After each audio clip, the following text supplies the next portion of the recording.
HLB가 3.59% 반등으로 12% 이상 하락하며 근 3년 만에 최대 하락폭을 보였던 직전 거래일의 낙폭을 일부 만회하였습니다. 일각에서는 직전일 급락이 전환사채 때문이라고 주장하는 경우도 있었는데 전환사채가 소소한 빌미가 됐을지는 모르겠지만 최근의 거래량을 고려한다면 하락의 원인이 되지는 못할 것입니다. 이보다는 출향파가 주장한 대로 FOMC 의사록에서 공개된 연준 위원들의 점도표가 시장 기대치와 괴리가 있었기 때문에 금리에 민감하면서도 최근 급등세를 탔던 제약 섹터의 차익 실현을 부추겼다는 판단이 현명할 것입니다.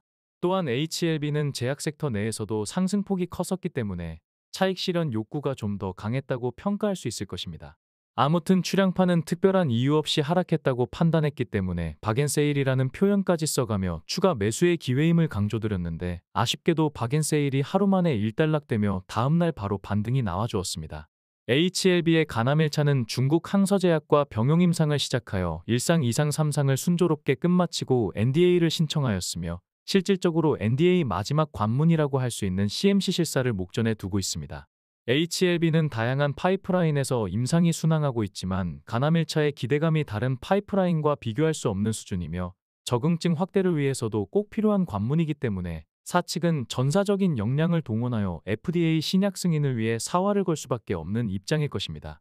주말에는 HLB의 병용 임상 파트너인 항서제약 캄넬리주맙의 CMC 실사 일정이 언론에 공개되며 상당한 이슈가 되었습니다.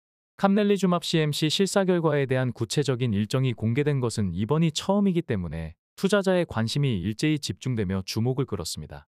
CMC는 화학 제조 품질의 약자로서 의약품의 특성과 생산 및 품질을 보증하는 모든 데이터가 CMC에 포함되어 있기 때문에 굉장히 중요한 심사 과정이라고 할 수 있습니다. CMC 실사 결과가 예상보다 앞당겨지는 분위기이기 때문에 5월 16일이 최종 시한이었던 신약 승인 결정 또한 조기에 발표될 가능성도 배제할 수 없게 되었습니다. 항서제약 캄넬리주맙에 대한 CMC 실사 결과는 신약 승인에 결정적인 영향을 끼치기 때문에 신약 승인 여부가 결정되기 전까지는 가장 큰 이벤트가 될 것입니다. CMC 실사 결과가 미흡할 시에는 승인 지연은 물론이고 최악의 경우에는 신약 승인이 불발될 수도 있습니다. 코로나 팬데믹 이후 FDA를 포함한 관련 규제기관의 CMC 요구 기준이 높아졌기 때문에 긴장감 속에 주시해야 하는 마지막 허들이라고 할 수 있습니다.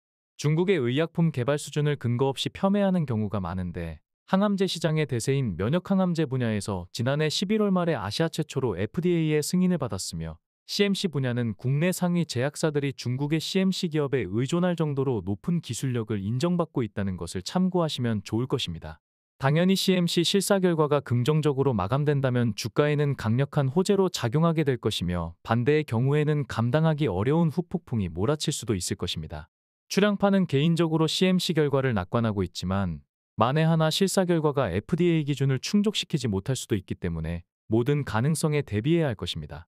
출향파는 방송과 장전 코멘트를 통해서 출향파가 설정한 저항 구간은 한 번에 돌파하기 어려우며 만약 한 번에 돌파하려면 거래량을 동반한 장대 양봉이 필요하다는 것을 자주 강조드렸습니다. 또한 출향파 저항 구간을 돌파하게 되면 해당 구간은 지지력으로 변모한다는 것을 자주 강조드렸는데 지난 목요일 최저가가 출향파가 오래전부터 그어놓았던 저항 라인이었으며 해당 구간에서 아랫꼬리를 달아주더니 다음날 3.59% 추가 반등이 나와주었습니다. 출향파 방송을 자주 시청하셨다면 아시겠지만 출향파의 저항 구간과 지지 구간은 그동안 상당한 정교함을 반복해서 보여주었습니다.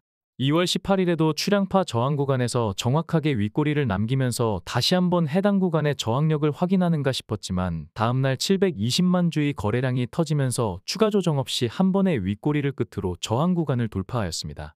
거래량이 터지면서 저항 구간을 단숨에 돌파하기는 했지만 이내 출향파 저항 구간까지 또다시 조정받았다가 반등하는 모습을 통해서 출향파 저항 구간이 어떻게 지지 구간으로 변모하는지 확인하실 수 있었을 것입니다. 이처럼 저항 구간은 지지 구간으로 직결되기 때문에 저항 구간에 대한 인사이트는 투자 성과로 귀결되게 될 것입니다. 말씀드렸듯이 목요일에 나온 장대 음봉을 3거래일 안에 커버해준다면 상승 의지가 2배 이상 증폭되는 전화위복이 될 것입니다. 6거래일 안에만 회복해줘도 건강한 조정에 해당되기 때문에 긍정적인 예후를 기대할 수 있을 것입니다. 만약 의도적으로 또다시 깊은 조정을 보여준다면 신약 승인 결정을 앞두고 다시 오지 않을 마지막 박앤세일이 될 수도 있을 것입니다. 출향파가 제공하는 HLB와 지수 섹터 그래프를 비교해보면 HLB와 코스닥과 제약 섹터의 추이를 한눈에 파악하실 수 있습니다.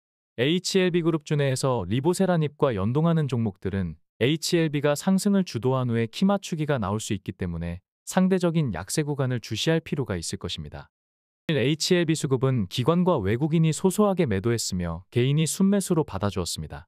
최근 개인들의 매수세가 증가하고 있지만 1개월 이상 중장기 수급에서는 여전히 기관과 외국인의 순매수세가 훨씬 더 높다는 것을 알 수 있습니다. 1월 3일 기준 공매도 잔고는 소폭 증가하며 급격한 하락 이후 관망세를 보이고 있지만 조만간 2차 쇼커버링이 나올 것으로 예상됩니다. 오늘의 HLB를 총평하자면 신약 승인을 앞두고 최대 변수인 캄넬리주맙 CMC가 목전에 다가왔기 때문에 각자의 투자 성향에 맞는 조율이 필요한 시기라고 할 수 있겠습니다. 출양파처럼 HLB를 공격적으로 투자하시는 분들은 멤버십 회원에 가입하셔서 출양파가 2019년 역사적 최고점에서 HLB를 익절했었던 매매 타점을 공유해 보시는 것도 나쁜 선택은 아닐 것입니다. 또한 출양파 최선 호주를 함께 매매하시면서 HLB 엑시트 이후를 대비하여 지수보다 늘 투자 성과가 좋았던 출양파의 변곡점 매매를 미리 경험해 보는 것도 투자 자산을 늘리기 위한 현명한 선택이 될 것입니다. 이상으로 금일 방송을 마치겠습니다.